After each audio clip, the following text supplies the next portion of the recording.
तो एपिसोड 8 की शुरुआत वहीं से होती है जहाँ पिछला एपिसोड खत्म हुआ था। सियोंग रियू से अपनी फीलिंग्स कन्फेस करता है, जो सुन रियू शॉक्ड रह जाती है। अभी स्टोव पर चढ़ाया पानी बहुत ही गर्म हो रहा था, इसलिए वो उसे उतारने जाती है। इस चक्कर में उसके उंगलियों में थोड़े छाले पड़ जाते हैं, जिससे उसे काफी दर्द हो रहा था। तो सियोंग जल्दी से उसका हाथ पकड़कर ठंडे पानी से धोने लग जाता है। उसे कहता है कि तुम्हें केयरफुल रहना चाहिए। रियू कहती है तुम्हारी वजह से ही ये हुआ। सियोंग कहता है मुझे पता नहीं था कि तुम पानी गर्म कर रही थी। अब सियोंग को देखकर रियू थोड़ी शाय फील कर रही थी। अब सियोंग काफी देर से उसके हाथ ठंडे पानी में भिगा रहा था। रियू कहती है तुम्हारे हाथ इतने गर्म कैसे है? सियोंग कहता है क्योंकि मेरी बॉडी से ज्यादा हीट बाहर आती है, क्या हमें हॉस्पिटल जाना चाहिए? रियू मना कर देती है। देन कहती है कोई बड़ी बात नहीं है, अब से ये रोज भी हो सकता है क्योंकि अब से मैं तो कुकिंग करने वाली हूँ। सियोंग कहता है और मैं तुम्हें ऐसा करने से रोक भी तो नहीं सकता। अब इस तरह दोनों आई कांटेक्ट अवॉइड करते हुए ही बातें कर रहे थे। रियू कहती है वैसे भी तुम कौन होते हो मुझे कोई काम करने से मना करने वाले? तो इस बार सियोंग उसकी आंखों में देखकर कहता है कि क्योंकि मुझे तुम्हारी फिक्र है। बचपन से लेकर आज तक सुबह से रात तक मुझे तुम्हारी फिक्र रहती थी कि तुम ठीक हो या नहीं, कहीं तुम्हारी मॉम तुम्हारी पिटाई तो नहीं करेगी। तुम हमेशा लड़कों से फाइट करती थी, चोट लगने पर बहुत बार रोए भी थी। रियू कहती है किचन है इसलिए यहाँ चाकू वगैरह रहेंगे ही। सियोंग कहता है इसीलिए तो मुझे तुम्हारी फिक्र रहती है कि कहीं तुम फिर से हर्ट ना हो। काम के चक्कर में खाना तो नहीं भूल रही और सोचता था तुम्हारे आसपास अच्छे लोग हैं या नहीं। उसे बताता है कि तुम्हारे लिए मैं ऐसा फील करता हूँ, तो अब तुम सोचना तुम कैसा फील करती हो। मैं जानता हूँ तुम अभी एक रिलेशनशिप से बाहर आई हो, इसलिए तुम कंफ्यूज हो क्योंकि तुम्हारा एक्स भी यही है, इसलिए टाइम है तुम अच्छे से सोच लेना। मैंने तुम्हें अभी अपना जवाब दे दिया, पर तुम मुझे बाद में अपना जवाब दे सकती हो। ये बोलकर दोनों थोड़ा किचन की सफाई करने लग जाते हैं अपने बीच की ऑकवर्डनेस को दूर करने के लिए। ऐसे सियोंग की मॉम को अपने रूम में एक गिफ्ट मिलता है कि सियोंग ने उनके लिए रखा था, उनके बर्थडे का गिफ्ट, जो नेकलेस उन्हें बहुत पसंद आता है। पर ये अपने हस्बैंड का वेट कर रही थी क्योंकि वो घर के अंदर नहीं आए थे, बल्कि अपने वाइफ को किसी और आदमी के साथ देखकर वो वापस हॉस्पिटल चले आए थे, जहाँ वो कहते हैं कि मुझे लगा था कि उनके बीच सब कुछ खत्म हो गया है, पर शायद मैं ही गलत हूँ। यानी हो सकता है कि सियोंग की मॉम का लव अफेयर या कुछ तो रहा होगा, जिस बारे में सियोंग के डैड भी जानते थे। हमें रियू का एक फ्लैशबैक दिखाया जाता है जब वो लोग दूसरे बच्चों के साथ पूल में स्विमिंग करने गए थे। रियू को पानी से बहुत ज्यादा डर लगता था, इसीलिए वो डर के मारे एक कॉर्नर में बैठी हुई थी। तब सियोंग उसके पास आता है, उससे बात करता है। रियू से अपने डर के बारे में बताती है तो सियोंग उसके कान बंद करता है, उसे बताता है कि पानी के अंदर भी बस ऐसे ही साउंड सुनाई देता है जैसा हाथों से अपने कान को कवर करने से होता है, इसीलिए डरने की जरूरत नहीं है। रियू कहती है कि शायद सियोंग ये नहीं जानता, पर मैंने सियोंग को पहले पसंद किया था जब मैं छोटी थी तब से, पर धीरे धीरे मैं ये भूल गई, लेकिन अब अचानक मुझे वो सब याद आ रहा है। तो रियू अब कंफ्यूजन में तो थी अपनी फीलिंग्स को लेकर। इधर सियोंग तो जैसे एकदम बावरा हो गया था, उसे बिलीव नहीं हो रहा था कि उसने सच में रियू से अपनी फीलिंग्स कन्फेस की, पर अब इसे डर लग रहा था कि कहीं इसने जल्दबाजी तो नहीं कर दी। एक तरफ वो अपने आप को इसी बात पे डांट रहा था, दूसरी तरफ वो अपने आप को सपोर्ट भी कर रहा था कि मैंने बहुत सोच समझ कर ही रियू से अपनी फीलिंग्स कन्फेस की, और अच्छा कि आखिर कब तक मैं अपनी फीलिंग्स छुपाता। पर फिर ऐसा लगता है कि क्या मैंने अच्छे से कहा था, मैं इससे और अच्छा भी कर सकता था। ये सुनने में कैसा लग रहा है कि तुम मुझे पागल कर देती हो, तुम्हारी वजह से मेरा दिमाग खराब हो जाता है। पता नहीं मैंने ऐसा क्यों कहा, पर अब सच में मेरा दिमाग खराब हो रहा है। इसीलिए सियोंग तो बड़ा पैनिक करने लग जाता है कि पता नहीं रियू का क्या जवाब होगा। इधर रियू जो शांति से सब्जियां काटने की प्रैक्टिस कर रही थी, पर आज सियोंग की वजह से उसे फोकस नहीं हो रहा था। इधर सियोंग का तो दिमाग खराब हो ही रहा था रियू के जवाब के बारे में सोचकर। उसे समझ नहीं आ रहा था कि कल वो रियू के सामने कैसे जाए। एक बार तो सोचता है कि अगर मैं उसके सामने जाऊं ही नहीं, पर देन कहता है कि फिर मुझे उसका जवाब कैसे पता चलेगा, क्या वो सो गई होगी। पर्दा हटाकर खिड़की से उसे देखने जाता है। लाइट्स तो ऑन थे पर खिड़की और पर्दे बंद थे, इसीलिए वापस से अपने रूम के चक्कर लगाने लग जाता है। इसके बाद इधर रियू खिड़की खोलती है और सियोंग को बुलाने के लिए उसकी खिड़की पे पत्थर मारने जाती है, पर फिर वो भी कंफ्यूज हो जाती है कि वो सियोंग से कैसे बात करे, इसलिए विंडो बंद करके पर्दे लगा देती है। इधर सियोंग से भी रहा नहीं जा रहा था कि आखिर रियू क्या कर रही होगी। लाइट्स ऑन है मतलब अभी तक सोई नहीं, ये बोलकर फिर से उसे देखने के लिए विंडो ओपन करता है, पर तब रियू ने विंडो बंद कर दिया था। अब हमेशा से रियू जब कंफ्यूजन में होती थी तो वो सियोंग से ही बातें करती थी, पर अब सियोंग की वजह से ही वो कंफ्यूजन में है, इसलिए उसे समझ नहीं आ रहा था कि वो सियोंग से कैसे बात करे। दोनों बार बार विंडो खोलकर एक दूसरे को देखने जाते हैं, इनकी टाइमिंग बिल्कुल भी सही नहीं होती। जब सियोंग विंडो ओपन करता है तब तक रियू ने विंडो बंद कर दिया था, और जब रियू विंडो ओपन करती है तब तक सियोंग ने विंडो बंद कर दिया होता है, इसलिए बहुत देर तक इनका ऐसा ही चलता है। सियोंग को तो टेंशन में पूरी रात नींद भी नहीं आती। वो सियोंग की मॉम उसे नेकलेस पहन कर दिखाती है। मॉम को तो बहुत ही अच्छा लगा था, इसलिए वो उसे थैंक यू कहती है। सियोंग कहता है अगली बार मैं इसे भी अच्छा ही गिफ्ट दूंगा। तभी सियोंग के डैड वापस आ जाते हैं। सियोंग ने कहता कि कल मॉम का बर्थडे था। डैड कहते हैं कि हॉस्पिटल में इमरजेंसी केस था, इसलिए मुझे जाना पड़ा। सियोंग साथ में खाना खाने का कहता है, लेकिन डैड कहते हैं कि वो बहुत थक गए इसलिए वो रेस्ट करने जा रहे हैं, जिससे सियोंग को समझ आ रहा था कि मॉम डैड के बीच कुछ तो सही नहीं चल रहा। इधर रियू कुकिंग क्लास जाने के लिए और सियोंग से मिलने के लिए अच्छे से तैयार होती है, और सियोंग से बात शुरू करने के लिए उसका टाई ले जाती है, जो एक बार सियोंग ने इसे दिया था जब इसके नाक से खून निकल रहा था। तो वो उस टाई को लेकर निकलने ही वाली थी, पर फिर उसे अपने ड्रेस का ख्याल आता है। इधर दोंगजिन इंस्टाग्राम फॉलोअर खरीदने के लिए अपनी मॉम से पैसे मांगता है इन्वेस्टमेंट के नाम पर। मॉम उसकी बातों पर आने ही लगी थी, लेकिन रियू टाइम पे आकर उसे डांट कर भगा देती है, क्योंकि दोंगजिन कई सालों से मॉम से पैसे लेकर पैसे को सिर्फ वेस्ट करता है। अब आज रियू को इतना तैयार होता देखकर मॉम पूछती है तुमने आज अपना कैजुअल टी शर्ट नहीं पहना। रियू बहाना करती है कि मेरी सारे टी शर्ट लॉन्ड्री में है। मॉम कहती है पर मैंने तो आज सुबह ही तुम्हारे सारे टी शर्ट तुम्हारे कमरे में पहुंचाए। रियू जल्दी से निकलने लगती है। मॉम कहती है तुमने आज पहली बार परफ्यूम भी लगाया है। अब मॉम को लगा कि शायद ये हिंजन से मिलने जा रही है, इसीलिए वो खुश होती है। रियू घर से बाहर निकली थी तभी सियोंग भी अपने ऑफिस जाने के लिए निकलता है। अब दोनों ही थोड़ा शर्मा रहे थे तो सियोंग उसे पूछता है कि कल तुम्हें अच्छे से नींद आई। अब रियू को भी नींद नहीं आई थी पर वो बहाना कर देती है कि आराम से सारी टेंशन भुलाकर सोई थी। सियोंग से पूछने पर वो भी कहता है हाँ मैं भी रात को बेड में सोया और अगले ही सेकंड में जैसे सुबह हो गई। तो ऐसे दोनों अजीब बहाने बनाने लगते हैं। तभी रियू से उसका टाई लौटाती है। सियोंग कहता है विश अगर तुमने ये मुझे अभी नहीं लौटाया होता। रीजन पूछने पर सियोंग कहता है मुझे लगा कि जब मैं मरूंगा तब ये टाई पहनाकर मुझे दफनाया जाएगा। रियू कहती पागल हो गया तुम, मरने की बात कहाँ से आई, अभी तो हमें 100 साल तक जीना है। सियोंग पूछते हैं हम दोनों साथ में। रियू कहती है नहीं वो गलती से निकल गया। रियू कहती है कि मेरा मतलब था कि अच्छे से हेल्दी रहकर शादी वगैरह करके अच्छे से रहेंगे। सियोंग हंसते हुए कहता है कि मुझसे। रियू कहती है पता नहीं शायद मैं आज सही से बोल नहीं पा रही और जहाँ तक मेरे जवाब की बात रही क्या मैं तुम्हें वो बात में बता सकती हूँ। सियोंग कहता है हाँ अच्छे से सोच समझ कर अपना जवाब देना। रियू कहती है मतलब जवाब देने का कोई एक्सपायरी डेट नहीं है। सियोंग कहता है एक्सपायरी डेट ना होना थोड़ा अनफेयर होगा। रियू कहती है फिर एक आइडिया है। रियू से कन्वीनियंस स्टोर ले आती है और यहाँ किसी एक चीज को सिलेक्ट करने के लिए कहती है उस चीज का जितना एक्सपायरी डेट होगा उतना टाइम रियू को चाहिए अपना जवाब देने के लिए। तो सियोंग सबसे जल्दी एक्सपायर होने वाली चीज ढूंढने लगता है और उसे 1 साल 2 साल 3 साल वाले एक्सपायरी डेट की चीज मिल रहे थे, इसलिए सियोंग तो इन्हें देखकर ही मना कर देता है। तो रियू से इंस्टेंट राइस के बारे में पूछती है और उसका एक्सपायरी डेट तो 6 महीने और 8 महीने बाद था, इसलिए सियोंग उन्हें भी मना कर देता है और रेफ्रिजरेटेड फूड दिखाता है क्योंकि फ्रिज में रखने वाली चीजें जल्दी एक्सपायर होती है। रियू कहती है क्या बस इतना ही टाइम मिलेगा अच्छे से सोचने के लिए। सियोंग कहता है तुम कितनी गहराई से सोचती हो वो जरूरी है, बाकी टाइम में क्या रखा है चाहो तो तुम अभी ही सोच सकती हो। तो रियू योगर्ट चूज करती है क्योंकि उसकी एक्सपायरी डेट बाकी चीजों से थोड़ी बाद में है। सियोंग कहता है मिल्क कैसा रहेगा क्योंकि मिल्क सबसे जल्दी एक्सपायर होता है। रियू कहती है फिर फ्रिज के सबसे आखिरी रो से चूज करो। सियोंग तो बड़ा खुश होकर हाँ कहता है और वो मिल्क शेक निकालने जाता है। जिस दौरान सियोंग को देखते हुए रियू की तो हार्ट बीट फास्ट हो जाती है और फ्लश करने से पहले वो तो यहाँ से निकल जाती है। अब सियोंग ने यहाँ बहुत सारी चीजों को इधर उधर कर दिया था, इसीलिए वो यहाँ से बहुत कुछ खरीद लेता है, ऑफिस चला जाता है। अब रीना एक मिल्क शेक उठाती है पर सियोंग उससे वो छीन लेता है, कहता है कि इसे मैं रखूंगा। रीना कहती है पर आपको तो बनाना मिल्क शेक पसंद है। सियोंग कहता है पर क्योंकि इसकी शेल्फ लाइफ सबसे कम है, बस 11 दिन बाद ये एक्सपायर हो जाएगा, इसीलिए मैं इसे रखूंगा। ये बोलते हुए स्माइल करते हुए वो अपने केबिन चला जाता है। इधर दानू ने डिसाइड किया था वो ऑन फील्ड जाकर पैरामेडिक्स का काम एक्सपीरियंस करेगा, फिर उनका स्टोरी कवर करेगा। उससे परमिशन मिल जाती है, इसलिए वो पैरामेडिक्स के ऑफिस पहुंच जाता है। यहाँ वो मोहिम को बताता है कि वो एक दिन के लिए पैरामेडिक का काम वॉलंटियर करने आया है। मोहिम कहती है कि तुम ये नहीं कर सकोगे। दानू कहता है कि डोंट वरी मैं तुम्हारे काम के बीच नहीं आऊंगा बल्कि तुम्हारे साथ काम करूंगा। मोहिम कहती है पर तुम्हें इस बारे में कुछ भी नहीं पता, तुम यहाँ की कोई भी भारी चीज नहीं उठा सकोगे। जो सुन दानू तो पुशअप मारने लग जाता है अपना स्टैमिना दिखाने के लिए। मोहिम तो उसकी बॉडी देखकर थोड़ी देर देखते ही रह जाती है, इसलिए वो अपना चेहरा दूसरी ओर करके उसे उठने के लिए कहती है और उनके चीफ से बात करने के लिए कहती है, जहाँ दानू तो उनके चीफ को मना लेता है क्योंकि वॉलंटियर करना अलाउड था। तो चीफ कैप्टन मोहिम को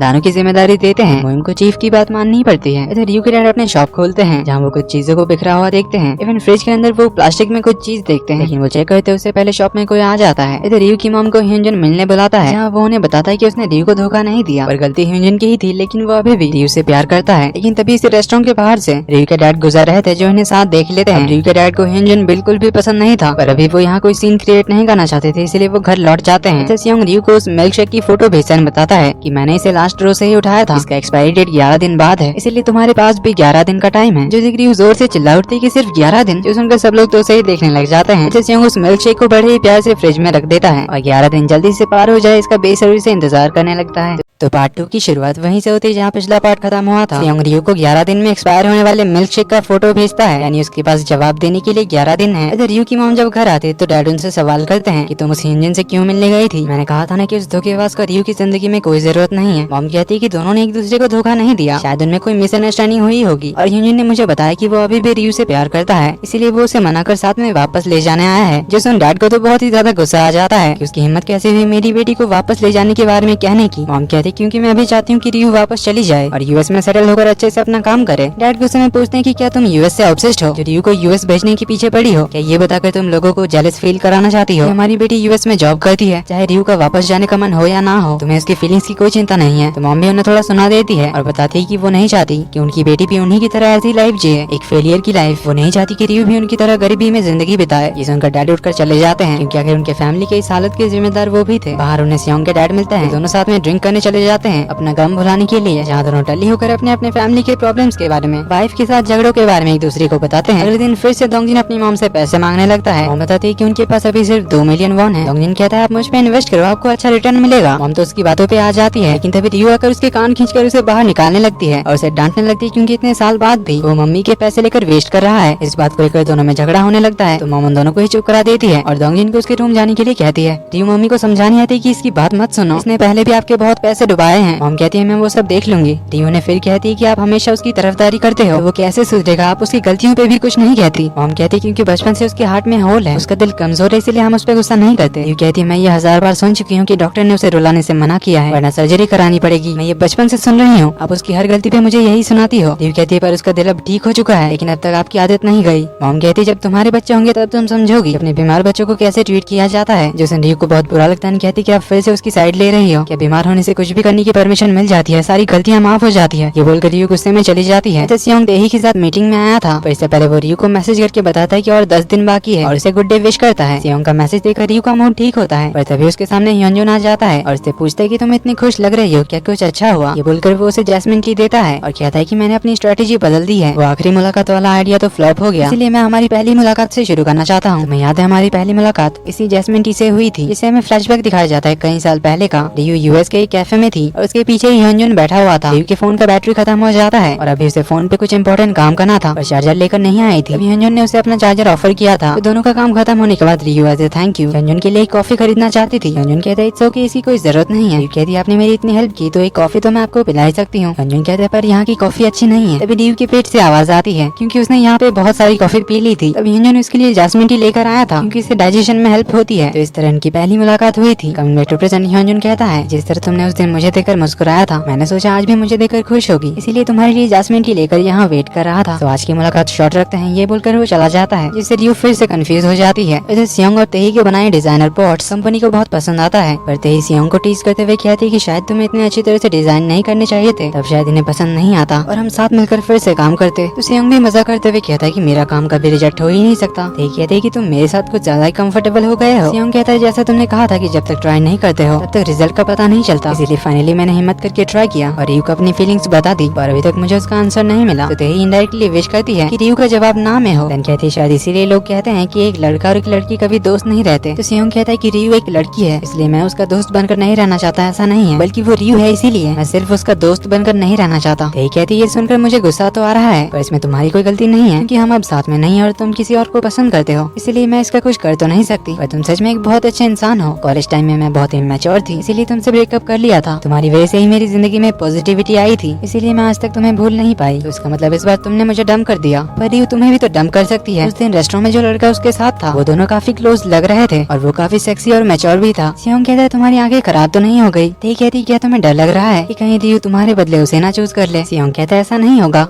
तेही कहती फिर भी अगर ऐसा हो गया तो मुझे कॉल करना, साथ में ड्रिंक करने चलेंगे तुम्हारा गम भुलाने के लिए। ये बोलकर वो चली जाती है। तभी सियोंग को दोंगजिन का मैसेज आता है जो उसे रात को घर पे मिलने आने के लिए कहता है। इधर रियू की मॉम बैंक से 2 मिलियन वॉन निकाल लेती है। वो घर की ओर आ ही रही थी कि तभी वो रियू को कुकिंग क्लास से बाहर आते हुए देखती है। उन्हें समझ नहीं आता कि ये कौन सी जगह है, तो वो क्लास से बाहर आते हुए एक दूसरी लेडी से पूछती है जो इन्हें बताती कि यहाँ कुकिंग क्लास होता है, जिससे मॉम समझ जाती है कि रियू ने कुकिंग क्लास ज्वाइन किया है। तो वो जल्दी से आकर ये बात रियू के डैड को बताती है। रात को जब रियू घर आती है तो वो अंदर सियोंग को देखती है जो उसे बताता है कि मुझे दोंगजिन ने बुलाया है क्योंकि उसके पास मेरे लिए कोई प्रपोजल है। वो अभी घर आ रहा है, इसीलिए उसने मुझे वेट करने के लिए कहा। रियू समझ जाती है कि दोंगजिन इससे भी पैसे मांगने वाला है, इसीलिए तो उसे बहुत गुस्सा आता है और वो दोंगजिन को ढूंढने जाने वाली थी, पर तभी मॉम डैड पहुंच जाते हैं। रियू ने दोंगजिन के करतूत के बारे में बताने लगती है, लेकिन मॉम तो उसके बैग से सब कुछ नीचे फेंक देती है जिसमें उन्हें कुकिंग की किताब मिलते हैं, जो देखकर तो उन्हें बहुत गुस्सा आता है। वो कहती कि ये सब क्या है। सियोंग उन्हें शांत करने की कोशिश करता है, तो रियू उन्हें बता देती है कि उसने कुकिंग क्लास ज्वाइन किया है क्योंकि वो खाना बनाना चाहती है। सियोंग उसकी मॉम को शांत कराने लगता है और उन्हें समझाने की कोशिश करता है कि रियू ने बहुत ही सोच समझ कर फैसला किया है। इससे मॉम समझ जाती है कि इस बारे में सियोंग को भी पता था। मॉम तो दोनों पे ही गुस्सा करने लग गई थी। रियू कहती है कि सियोंग ने कुछ नहीं किया, ये मेरा डिसीजन है और मेरा ड्रीम है, जो सुनकर तो मॉम और भड़क जाती है। डैड कहते हैं तो इसीलिए तुम हमारे रेस्टोरेंट आती थी वहाँ का किचन यूज करने के लिए। रियू कहती है प्रैक्टिस करने की जगह नहीं थी इसीलिए यूज किया, मुझे ये सर्टिफिकेट मिलने के बाद आपको बताने वाली थी। डैड पूछते हैं क्या तुम सच में ऐसा काम करना चाहती हो। रियू हाँ कहती है। रियू कहती है मैंने बहुत मेहनत की है इस ड्रीम को पूरा करने के लिए। डैड पूछते हैं फिर तुम्हारे पुराने काम का क्या होगा, तुमने जो इतने साल मेहनत करके पढ़ाई की उसका क्या। रियू कहती है क्योंकि वो एक अच्छा एक्सपीरियंस था। मैंने जो काम किया, जो सीखा वो अच्छा था, पर मैं वो काम करके अब थक चुकी हूँ, इसीलिए मैंने वो काम छोड़ दिया। ये सुनकर अब डैड भी उसमें नाराज होते हैं और कहते हैं कि क्या इतने सालों की तारीफ तुम्हारे सर पे चढ़ गई है? तुम जहाँ 10 साल काम नहीं कर सकी, वहाँ बस बैठकर ऑफिस का काम करना था, वो तुमसे नहीं हुआ, तो क्या तुम ये कुकिंग का काम कर सकती हो? तुम्हारा दिमाग तो नहीं खराब हो गया? अब ये सुनकर रियू को बहुत हर्ट होता है। तभी यहाँ डोंगजिन भी आ जाता है और कहता है क्या फिर से रियू ने कुछ गड़बड़ कर दी। जिससे रियू कहती है कि क्या आप दोनों को कभी ऐसा नहीं लगा कि आप लोग मुझ पे कुछ ज्यादा ही सख्ती दिखाते हो? मुझे और डोंगजिन को इतना अलग कैसे ट्रीट करते हो? मुझे आप लोग हर छोटी बात के लिए टोकते हो। पर इस डोंगजिन ने आज तक क्या किया? पहले इसको सॉकर प्लेयर बनना था पर छोड़कर भाग आया, फिर थिएटर करना था पर वो भी छोड़कर चला आया। डोंगजिन कहता है पुरानी बातों के बारे में क्यों बोल रही है? मैंने भी बहुत मेहनत की है। रियू कहती है पता है मैंने बचपन से इतना मेहनत क्यों किया है? क्योंकि आप दोनों ने इस डोंगजिन की वजह से बहुत कुछ झेला है, इसीलिए मैं आपके लिए बोझ नहीं बनना चाहती थी।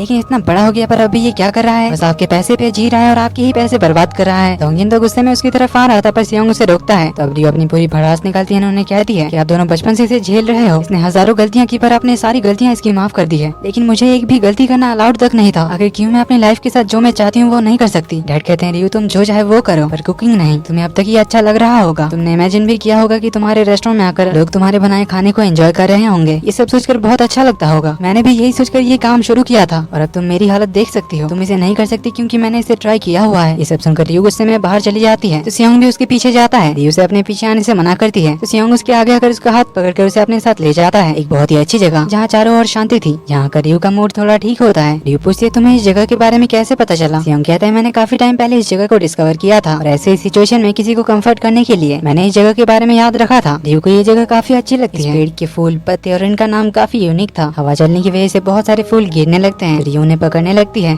सियोंग पूछता है अब थोड़ा ठीक लगा? रियू कहती है बस थोड़ा एम्बैरेसिंग लगा। तुम हमेशा मेरे एम्बैरेसिंग मोमेंट्स को ही क्यों देखते हो? सियोंग कहता है इसमें कोई बुरी बात नहीं है। रियू कहती है मैंने मॉम डैड भाई को इतना सुना तो दिया पर अब मुझे गिल्टी फील हो रहा है। सियोंग कहता है ऐसा होता है, हमेशा पेरेंट्स तो सही नहीं हो सकते ना, कई बार वो अपने बच्चों के लिए भी गलत डिसीजन लेते हैं। फिर जब तुम इस बारे में उनसे बहस करने जाओगी तो तुम्हें गिल्टी फील होगा। रियू कहती है सच में यार पर तुम लकी हो, तुम्हारे पेरेंट्स बहुत अच्छे हैं। किसको क्या कब और क्यों बोलना है उन्हें सब पता होता है और सबसे इम्पोर्टेंट तुम्हारा कोई अनोइंग भाई नहीं है, इसीलिए मैं कभी कभी तुमसे जेलस फील करती हूँ। देन रियू ये सोचकर परेशान होती है कि अब से वो कुकिंग कहाँ प्रैक्टिस करेगी। सियोंग कहता है मेरे ऑफिस के किचन में कर सकती हो, सबके जाने के बाद तुम प्रैक्टिस करने आ सकती हो। रियू पहले मना तो कर रही थी तो सियोंग उसे ऑप्शन देता है कि तुम्हें प्रैक्टिस करना है या नहीं, तो रियू मान जाती है पर कहती है कि याद रखना कि मैंने तुमसे रिक्वेस्ट नहीं की बल्कि तुमने ही सामने से मुझे ऑफर किया। सियोंग कहता है मैंने भी तो यही कहा। इसलिए रियू थोड़ी खुश हो जाती है और फूलों को देखकर आगे जाने लगती है। ये फूल उसे पॉपकॉर्न की तरह लगते हैं। तभी सियोंग घड़ी देखता है तो रात के 12 पार हो चुके थे। तो सियोंग उसे याद दिलाता है कि अब तुम्हारे पास सिर्फ 9 दिन बचे हैं। जिससे रियू तो थोड़ी शर्मा कर भाग जाती है तो सियोंग भी उसके पीछे जाता है। मिलते हैं इसके अगले पार्ट्स में, तब तक के लिए take care and bye bye.